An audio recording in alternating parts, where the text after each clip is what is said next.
여기는 와인 방송인가요? 여행 방송인가요? 작은 포도주점에서 나누는 문화예술 이야기. 여기는 성수동 그룬트입니다. 저는 김원호입니다. 네, 안녕하세요. 백인필입니다. 스페인에서 오래 사셨던 분이고요. 지금 이곳에 드나드는 우리 손님 중에 한 명이다. 이렇게 보시면 될 것 같습니다. 레이블이 굉장히 눈에 확 들어옵니다. 네, 그렇죠. 그란 레세르바라는 등급이 들어오고요. 그렇죠. 또 스페인 와인의 상징인 스페인의 보르도 같은 지역 리오하라는 글씨가 눈에 들어오네요. 네, 리오하 와인을 비롯해서 스페인 와인 등급이 사실 그 숙성 방식과 기간에 따라서 좀 세분화되어 있잖아요. 네. 평범한 거를 젊은 와인이란 뜻으로 비노, 호벤 이렇게 부르고요. 그 다음 단계가 크리안사. 크리안사라는 그런 단계가 있는데 뭐 숙성 기간을 2년 정도 뭐 이렇게 보죠. 그 다음이 이제 좀 이제 프리미엄 등급으로 볼 수 있는 리세르바 그리고 네. 그란 리세르바 이렇게 레세르바, 보시면 될 것 그란 같아요. 레세르바. 결국 리세르바. 오크통이 얼마나 수성했는가에 따라 나눠지겠죠. 그렇죠. 근데 특히 그란 리세르바 같은 경우는 오크 숙성을 최소 2년 이상 그리고 또 병입한 이후에 뭐 3년 정도를 두면서 전체 그 숙성 기간 자체가 5년 정도를 들이다 보니 아무래도 조금 더 가격도 높고 등급도 좀 높게 쳐줍니다. 품종 자체가 템프라니오잖아요. 네, 스페인에선 템프라니오 뭐 원 없이 드셨겠어요? 많이 먹었죠. 어떤 품종인가요 이게? 템프라니오는 스페인 토착 품종이죠. 실제로 아시겠지만 보르도에서 넘어온 많은 와인 기술자들이 스페인의 터잡은 지역의 리오하 강가, 에브로강 유역의 리오하와 리베라 델 두에로 두 지역인데 처음에는 그 리오하 지역에서 프랑스 품종들을 많이 심었대요. 네. 뭐 가베르네 소비뇽이라던가. 네. 그런데 뭐 20세기 들어와서 1950년 전후부터 토착 품종을 생산하기 시작해서 우리가 오늘 먹는 템프라니오, 가르나차 이런 것들이 그렇죠. 뭐 보르도 지역에 그 당시에 포도나무에 엄청난 피해가 있는 그 전염병이 돌았다고 하죠. 백분병이라든지 아니면 진드기 같은 것들이 거의 한 20년 정도의 시간차를 두고 그 보르도 지역의 포도원들을 거의 초토화시키면서 그곳의 와인업자들이 새로운 곳을 찾다 보니까 아무래도 지정학적으로 나라는 다르지만 제일 가까운 지역의 또 다른 포도산지로 이 북부 스페인의 에브로강, 네. 에브로강 근처에 에브로강의 그 지류라고 할 수 있는 게 바로 이 리오하, 오하 이 강인데 오하강 인근에 터전을 잡고 보르도의 어떤 앞섰던 와인 기술 거기에 또 한 두 가지 이상의 품종들을 블렌딩하는 그런 기술 그리고 특유의 그 바리크라고 불리던 오크통 이런 것들을 전래해 오면서 잘하시네요. 제가 또 나름 와인 스토리텔러로 네. 제가 여기서 일을 하고 있지 않습니까? 맞습니다. 만들어진 와인이 리오하 와인입니다. 네, 결국 이야기하신 대로 보르도 기술자들이 스페인 와인 산업에 큰 그 체인징 변화를 가지게 된 사건은 맞죠. 리오하 지역은 스페인 와인의 수도라 볼 수 있고요. 그 인간의 두에로강 근처의 리베라 델 두에로도 같은 지역으로서 묶을 수가 있겠죠. 네. 우리 오늘 와인 얘기만 하다 보면 바르셀로나 저 여행 언제 가죠? 뭐 네. 바르셀로나를 만나도록 하겠습니다. 바르셀로나를 포함해서 이 스페인 여행이 왜 그렇게 인기가 많은 걸까요? 저는 사실 뜨거운 지역은 굉장히 꺼려하는 스타일이라 더운 나라를 안 좋아하거든요. 네. 근데 스페인에 8년 동안 살게 되었네요. 그 더운 뜨거운 곳에 살만하셨어요? 에어컨이 있나요? 너무 싫었습니다. 집에 에어컨은 있나요? 있는데 그래도 더웠습니다. 독일은 일반적으로 가정집에 에어컨이 없습니다. 전 독일을 좋아합니다. 그래서 추운 나라 좋아합니다. 저도 바르셀로나하고 예전에 발렌시아를 1월에 여행한 적이 있는데 네네. 그때 1월인데도 전 반팔 티 입고 다녔던 적이 있을 만큼 그만큼 저는 여름을 피해서 추울 때 스페인 여행을 주로 갔었고 1월달에 반팔 입고 오셨다고요? 네. 맞아요. 독일인들이 반팔 입고 반팔을 간 건 아니고 네. 가서 반팔 입은 거죠. 그 독일인들이 반팔 난방만 셔츠만 입을 때 스페인 사람들은 패딩을 꺼냅니다. 그런 차이가 좀 있죠. 그렇죠. 이태리에서 1cm만 눈이 와도 이 나라가 마비되는 것과도 비슷한 그런 원리라고 보시면 될 것 같고 스페인의 세비야라는 지역은 영상 10도에 패딩 꺼냅니다. 그래도 여름이라고 한국 관광객들이 여행객들이 스페인을 안 가는 게 아니거든요. 스페인의 여행 산업은 성수기와 극성수기로 나뉜다 이런 얘기가 있을 만큼 그렇죠. 한국의 여행객들이 뭐 봄, 여름, 가을, 겨울 나누지 않고 항상 즐겨 찾는 여행지였던 곳이 바로 또 이 스페인이고 그 중에서도 가장 많은 분들이 또 사랑하는 곳이 바르셀로나가 아니었을까 싶습니다. 전 세계적으로 데이터를 보게 되면 가장 많은 관광 수익을 올린 나라가 미국 다음으로 스페인이 2위거든요. 그래서 스페인은 이미 전 세계적인 유럽 유명한 관광 대국이었다는 거죠. 이것이 서서히 알려지면서 이제 뭐 인기를 얻게 되었고 여전히 그 인기는 상승 가도로 달리고 있지 않을까. 일단 스페인이 나라가 넓은 편이고 이베리아 반도에서도 이 카탈루냐는 동쪽이라고 보시면 될 것 같고, 그렇습니다. 그리고 서쪽에 해당되는 그 중부에 해당되는 카스티아 지역, 그 남부의 안달루시아 지역, 이 세 가지 지역으로 크게 분류를 하나요? 크게 분류를 할 수 있죠. 네. 그랬을 때 카탈루냐 지역은 좀 어떤 문화적 특징이 있는지 한번 들려주시죠. 이 카탈루냐가 처음부터 원치 않는 그 주민들끼리 시민들끼리 합의되지 않은 통일을 이뤘었기 때문에 한 600여 년 전부터요. 네. 그래서 지금도 영국의 스코틀랜드나 독일의 바이에른 지방처럼 독립을 원하고 있을 정도로 자치성이 강하고요. 또 자신만의 민족적 자긍심이 좀 있습니다. 그런 것들이 뭐 일상생활에 드러나게 돼서 약간 다른 카탈루냐 이외의 스페인 사람들은 카탈루냐, 바르셀로나 깍쟁이들 사는 곳이야 이런 말을 하기도 해요. 깍쟁이란 말은 기본적으로 뭐 경제적 관념 아니면은 뭐 일할 때 뭐 어떻게 보면 자기 일에 대해서 분명하게 또 부지런하게 해내는 그런 모습들, 선을 딱 그어서 어쨌든 분리할 줄 아는 그런 특징들을 얘기하는 것 같은데, 그런 부분에서는 제가 있던 독일이라든지 조금 북유럽의 사람들하고도 비슷한 정서가 또 그 지역에 흐르고 있지 않을까, 뭐 그런 생각을 하기도 합니다. 바르셀로나에서 제일 좋아하는 장소가 어디인지 한번 들려주시겠어요? 바르셀로나 너무 많은데 예. 꼭 정해야 한 세 군데 정도만 한번 들려주시겠어요? 저는 도시를 방문할 때마다 그 도시의 가장 높은 곳이 어디 있는지 가보거든요. 그래야 도시가 한눈에 들어올 수 있고. 거기 산이 예, 띠비다보 언덕. 거기가 제일 높고, 그리고 또 바닷가에 네. 있는 몬주익 언덕. 몬주익 언덕도 좋죠. 그러니까 조망할 수 있는 곳들이 예. 내가 이 도시를 만나는 한눈에 들어와서 어디를 갈 것인가가 좀 정리가 되는 것 같아요. 몬주익 언덕 하면 황영조 선수 떠오르시는 분들은 연배가 좀 있으신 겁니다. 누구죠? 그분이 누구죠? 뛰어가는 그 동상이 있지 않나요? 있습니다. 맞죠? 네. 네, 저도 보고 온 기억이 나는데. 하지만 몬주익 말고 제가 꼽는 최고의 뷰포인트는 벙커라는 곳이에요. 벙커. 벙커? 클럽인가요? 벙커는 말 그대로 군사기지 벙커였었어요. 네. 그 국국내전이라고 하는 스페인 내전 때 네. 벙커로 쓰였던 곳이고요. 이것이 2015년 정도까지 개방되지 않았던 군사 지역이었어요. 네. 이것을 참 이 사람들이 관광화 시키는 게 정말 대단한 것 같아요. 군사기지 벙커이기 때문에 얼마나 그 위치가 좋겠습니까? 모든 걸 조망할 수 있고 적군이 들어오는 것을 감시했던 네. 거기를 전망대로 개방했던 거죠. 뭐 어디나 그런 곳은 많은 것 같아요. 스페인만이 아니고요. 예. 헝가리 가도 그 저 스페인만 있는 줄 알았어요. 헝가리의 높은 언덕 위에 그렇습니까? 있는 요새 이런 곳도 참 그렇고. 세계는 넓습니다. 안 가본 곳이 너무나 많습니다. 알겠습니다. 나중에 제가 또 동유럽 여행 한번 네. 제가 특별히 한번 데려가 또 주시죠. 헝가리 가면 또 우리 네. 맛볼 토카이 와인도 있으니까 좋습니다. 헝가리 여행은 함께 제가 다음번에 안내를 드리도록 하겠습니다. 또 벙커 네. 말고 또 어떤 곳이 있나요? 일단 벙커에서 벙커는 그러니까 어디 있는 거예요? 몬주익에 있는 거예요? 아닙니다. 벙커는 예. 그 띠비다보 언덕 쪽 근처에 있어요. 거기 무슨 성상인가 하나 있지 않습니까? 예수 그리스도의 석상이 있는 곳인데 네. 그쪽까지는 가지 않고요. 아, 언덕에 있다 볼 수 있겠죠. 제가 예전에 거기 갔을 때 차로 간 적도 있지만 그 산에 발로 걸어간 적이 있거든요. 띠비다보를 걸어갔다고요? 네. 왜 그러셨어요?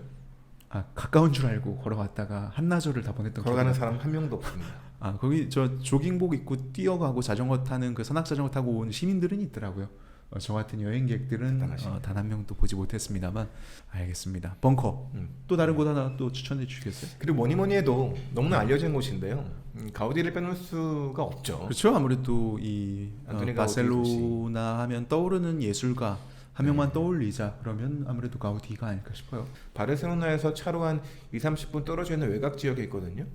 바르셀로나시 외곽 지역 이름이 마을 이름이 콜로니아 구엘이라는 마을이고요. 그 안에 있는 구엘 성지, 아주 조용한 작은 성당, 그리고 가우디만의 자연을 머금은 곡선으로 만들어진 내부 모습들이 저는 정말 성스러운 느낌을 받을 수가 있었어요. 그 구엘 공원을 비롯해서 아무래도 여행객들이 너무 많은 곳들과 비교할 때 좀 조용한가 보죠 거기가? 시골 마을이기 때문에 네. 걷기에도 좋고요. 네. 고즈넉한 마을이에요. 네. 그래서 여행을 오셔서 많은 사람들이 알려진 랜드마크만 가는 것이 아니라 나만의 루트를 만들고자 하는 분들에게는 콜로니아 구엘, 구엘 성지 추천드립니다. 좀 먹을 곳 많은 곳은 없나요? 시장이죠. 뭐 우리나라 유명 셰프인 샘킴 씨도 오셨었고 보게리아 시장이 많이 유명하죠. 보게리아 시장 가서 저도 하몽을 골랐던 기억이. 예. 하몽 알지도 못하고 저는 스페인에 처음 갔었거든요. 프로슈토와 비슷하잖아요.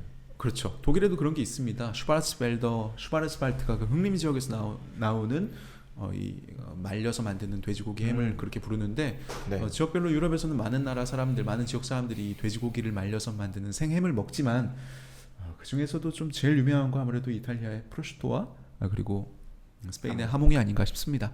영장한다는 것은 그런- 같은 것 같아요. 그렇죠. 근데 아무래도 그 지중해성 기후의 어떤 바닷바람, 뜨거운 햇살과 건조한 기후 이런 것들이 만들어낸 특유의 그 향이 있는 것 같고 그 돼지 품종이 좀 다른 거 아니에요? 돼지 품종 그 흔히 말하는 이베리코 돼지라는 말을 하잖아요. 그렇죠. 그 이왕 말 나온 김에 하몽의 등급에 대해서 조금 한번 정리를 해주시면 좋을 것 같아요. 흔히 말하는 이거는 좀 꿀팁입니다. 실생활 네. 정보. 하몽 세라노라는 것이 있어요. 하몽 세라노는 그 흔히 말하는 이베리코 하몽은 아닙니다. 근데 이베리코 하몽보다 낮은 등급이라 가격이 저렴하다라 볼 수 있는데 그것이 꼭 나쁜 하몽이라고 할 수는 없습니다. 용도에 따라 다르거든요. 세라노 햄은 샌드위치에 많이 넣기도 해요. 그래서 오히려 빵과 빵 사이에 치즈를 넣고 그리고 하몽을 넣을 때는 이베리코보다도 세라노를 많이 쓰기도 하죠. 하지만 이베리코라는 것은 결국 우리말로 하게 되면 그 토착 품종이거든요. 네, 이베리아 반도의 그렇죠. 토착 돼지, 제주도 흑돼지 같은 거잖아요. 어떻게 뭐 보면. 한우, 네. 제죽 돼지는 느낌이 되겠죠. 네. 그리고 그 이베리코 돼지를 집중적으로 사육하는 기간이 있습니다. 살을 찌우는 기간이죠. 네. 살을 찌우는 기간에 도토리 참나무 숲이 있는 도토리 나무가 있는 곳에다가 방목을 해요. 아 도토리만 한 40일인가 이렇게 먹이지 않습니까? 4주 정도? 네, 도토리만 집중적으로 먹어라 하는 것은 아니고요. 도토리가 많이 있는 곳에 방목을 하는 거죠. 이건 저한테도 꿀 정보네요. 네, 예. 도토리만 먹는 줄 아셨나요? 네, 아무래도 저는 그 자연 방목을 할 때 물론 뭐 네. 도토리만 하긴 뭐 걔들이 도토리만 먹인다고 그만 먹지는 않겠네요. 옆에 지나가는 지렁이도 잡아먹을 수 있는 거고. 가장 좋은 고기와 뭐 하몽도 마찬가지겠죠. 가장 좋은 고기는 그 돼지나 소가 스트레스가 없어야겠죠. 근데 돼지인데 도토리만 먹여봐요. 얼마나 화가 나고 스트레스 쌓이겠습니까? 하몽 이베리코 대베요타라는 것은 이베리코 하몽 중에 도토리라는 것인데 그 도토리 등급 결국 풀밭이죠. 초원이나 이런 산지에서 도토리 밭에서 집중적으로 이 돼지 아이들을 풀어놔요. 방목하는 거죠. 근데 하몽하고 또 이 리오아 와인은 정말 잘 어울리잖아요. 많이 어울리죠. 네, 스페인 가서 여러분들도 꼭 숙소 들어가기 전에는 보케리아 시장에서 하몽 하나 잘 골라서 좀 네, 한 봉다리 구입하셔서 그리고 이 리오아 특히 레드 와인과 잘 어울릴 것 같아요. 리오아 와인과 드신다면 정말 멋진 또 저녁을 보낼 수 있지 않을까 싶습니다. 그래도 이렇게 색이나 뭐 이런 것들이 좀 좋은 게 있나요? 와인도 숙성이 깊을수록 좀 검붉은 향이 나지 않습니까? 네. 하몽도 유사하더라고요. 가장 고가의 라인인 이 도토리 하몽들이죠. 이베리코 베요타 하몽들은 색깔이 짙습니다. 시커먼 부분이 많죠. 검붉다라고 할 수 있겠죠. 그리고 겉으로 봤을 때 다리들을 걸어놓고 팔고 있잖아요. 다리를 봤을 때 도토리를 먹었기 때문에 도토리 성분이 돼지들의 발톱을 검게 만든다라고 합니다. 네. 그럼 보케리아 시장 가서 그 하몽 걸어놓은 거 보면 일단 발톱으로 확인하면 되겠군요. 발톱 보시면 돼요. 발톱이 검으면 이 녀석은 도토리 먹였구나. 발톱이 검지 않으면 도토리 안 먹였구나. 실제로 도토리를 먹이지 않은 발톱이 검지 않은 하몽 덩어리는 다리 하나에 뭐 30에서 50유로짜리 한 6만 원대 정도 하고요. 네. 그리고 도토리를 먹인 것들은 뭐 300유로, 그 3, 이상 할 수도 40만 원까지도 합니다. 한 다리 덩어리. 이 와인도 마찬가지예요. 이 템프라니오 한국에서도 많이 유통이 되고 있잖아요. 아, 그런가요? 이 템프라니오 색 자체가 원래는 굉장히 그 보랏빛이네요. 네. 그래서 딱 선명한 보랏빛이 또 예쁘기도 하고 이걸 이제 뭐 한 2년, 3년 이렇게 오크 숙성을 한 뒤 병입하고도 또 2년, 3년 이렇게 숙성을 한 과정을 거치면 거기서 또 등급이 나눠지고 색깔 자체가 그런 보랏빛이 살짝 줄어들면서 젓갈색이 조금 더 짙어지고 뭔가 좀 더 풍미를 네. 갖추게 되는 지금 이것도 좀 그런 편이죠. 그래서 어떻습니까? 단맛이 먼저 이렇게 앞으로 치고 나오기보다는 조금 더 서늘한 기후에서 만들어지는 저는 많이 쌉소름하던데요. 그렇죠. 스페인 와이너리들이 태양은 풍부하지만 북부 산지 특히 리오아 지역이 상대적으로 좀 서늘한 기후도 같이 갖고 있거든요. 그러면서도 그 북부 지역 리오아의 북부 지역 북서부 지역은 또 산맥이 가로막고 있어서 대서양 쪽에서 오는 그 습기 이런 것들을 좀 어느 정도 차단을 시켜줘서 강수량 조절도 충분히 해내고 거기가 양 키우고 뭐 밀, 보리 이런 것들 농사짓고 그런 척박한 기후인데 그 석회질 토양에 가장 또 잘 최적화된 품종이 이 템프라니오 품종이어서 거기서 만들어내는 적정한 그 산미와 이 토착 품종의 어떤 개성 이런 것들이 만들어내는 아름다운 와인이 바로 이 리오아 와인의 특징이 아닌가 싶습니다. 우리나라의 강원도라고 할 수 있는 스페인 말로도 에스파냐 베르데라고 하거든요. 그린 에스파냐. 스페인하면 떠오르는 그 붉은 토양, 뜨거운 초원이 아니라 숲과 무성한 산과 녹지가 녹색의 산을 볼 수 유명한. 있죠. 아마 네. 독일의 숲과도 같은 느낌일 거예요. 사실 스페인 와인이 좀 저가 와인으로 치부됐었고 그리고 스페인 와인 찌꺼기들을 공업용 알코올로 수출도 많이 했었고 그래서 한편으로는 스페인의 이미지가 스페인 와인의 이미지가 저가 이미지 강했는데 이것을 나라가 인지하고 있었고 절치부심을 해서 등급제를 도입 나라가 정한 등급제를 도입을 하고 그리고 템프라니오라던가 가르나차 같은 자체 품종도 개발하면서 크게 노력을 한 결과가 현재 스페인 와인도 꽤나 괜찮은 맛을 내고 있지 않은가라는 맞습니다. 뭐 생각이 듭니다. 네, 특히 한국에서는 유럽의 와인치고 10만 원이 안 되는 가격에서도 좋은 가성비가 품질의 최고죠. 레드 와인을 구할 네. 수 있는 곳이 그렇게 예. 많지가 않거든요. 제 개인적으로는 스페인 와인, 이탈리아 와인은 10만 원 이하의 가격대에서도 마실 수 있는 좋은 와인들이 많이 그래도 생산이 되지 않나 그런 생각을 합니다. 여기는 와인 방송인가요? 여행 방송인가요? 우리는 그런 것들 구분하지 않습니다. 알겠습니다. 와인 얘기가 여행 얘기이고 와인은 곧 여행이다라는 그런 알겠습니다. 슬로건으로 우리가 이 활동을 하고 있으니까요. 자, 바르셀로나에서 네. 개인적으로 좋아하는 곳으로 벙커 얘기해 주셨고 네. 먹을 거 bulgaria 네. 얘기했고요. 네. 또 좀 문화예술 즐기기 좋은 곳으로 마지막으로 한 곳만 더. 최고의 미술관이 있습니다. 네. 알려지지 않은 네. 바르셀로나에 문학이라는 곳이 있어요. 문학. 문학. MNAC 이 발음을 스페인 사람들은 문학 이러는데 결국 뮤지엄 내셔널 아츠 그리고 카탈루냐거든요. 국립 카탈루냐 박물관입니다. 저는 바르셀로나에서는 미술관을 가본 경험이 없어요. 네. 어, 물론 미술하면 마드리드 프라도라던가 네. 유명한 곳을 가시겠지만 뭐 게르니카가 있는 레이나 소피아라던가 바르셀로나도 굉장히 많은 미술관들이 많이 있고 위치는 어딘가요? 일단 국립 카탈루냐 미술관 이 문학이라는 곳은 스페인 광장, 에스파냐 광장에 있습니다. 문주의 건덕 올라가는 초입에 있어서 네. 여행자들에게는 분수쇼하는 곳으로 알려져 있어요. 네. 네. 문주의 건덕 초입에 네. 네, 거긴 문주의 가본 적 건덕 있습니다. 마법의 분수쇼라는 것을 하는데 그 성 같은 곳이 있습니다. 성처럼 보이는 곳. 미술관 관람하고 딱 나와서 분수쇼 보고 네. 그리고 야경 감상하기에 좋은 곳이 네. 이렇게 있군요. 원래는 1929년도에 엑스포라고 하죠. 당시에는 만국박람회 네. 박람회 하던 곳이었었어요. 네. 그 큰 홍보관을 네. 현재 미술관으로 바뀌었죠. 중요한 건 르네상스 이전에 이름 모를 화가들이 존재했던 중세 시대죠.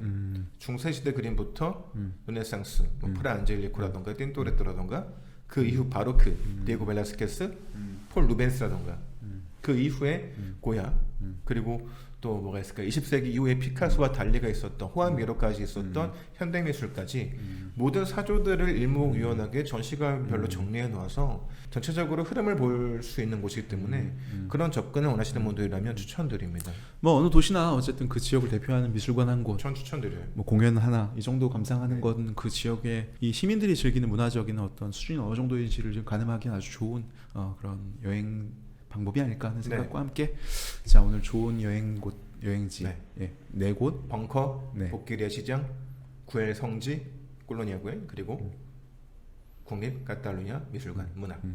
이렇게 네 장소와 함께 바르셀로나 여행 여러분들도 한번 꽉 채워가 보시길 바랍니다. 네, 언제 가볼 수 있을까요? 글쎄요, 이 시국에 지금 우리가 이렇게 여행 얘기하는 것도 어떻게 보면 좀 낯선 풍경이고 죄송할 과연 따름이죠. 이런 얘기를 하는 게 과연 도움이 될까 하는 생각이 들기도 하지만 또 한편으로는 랜선 여행 이런 식으로 또 가볍게 즐긴다 이렇게 생각하시면 좋을 것 같고요.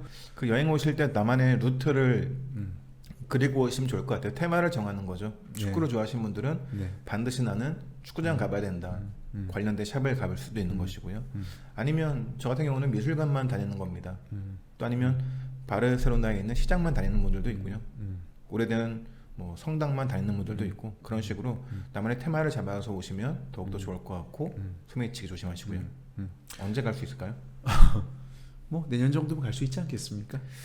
네, 갑자기 또 스페인 와인을 더 대접해 주셔가지고 네. 더욱더 스페인에 가고 싶은 마음이 꿈틀거리고 있습니다. 네, 스페인만이 아니라 앞으로 또 함께 가고 싶은 여행지가 있으면 백인필 씨 초대해서 함께 이야기 나누고 여러분들과 공유하도록 하겠습니다. 여러분들 여기는 작은 포도주점에서 나누는 문화예술 이야기 그룬트였습니다. 다음 시간에 만나겠습니다. 도움되셨다면 그리고 즐거우셨다면 좋아요와 구독하기 꼭 눌러주시고요. 다음 시간에 만나요. 안녕히 계십시오. 감사합니다. 수고하셨습니다.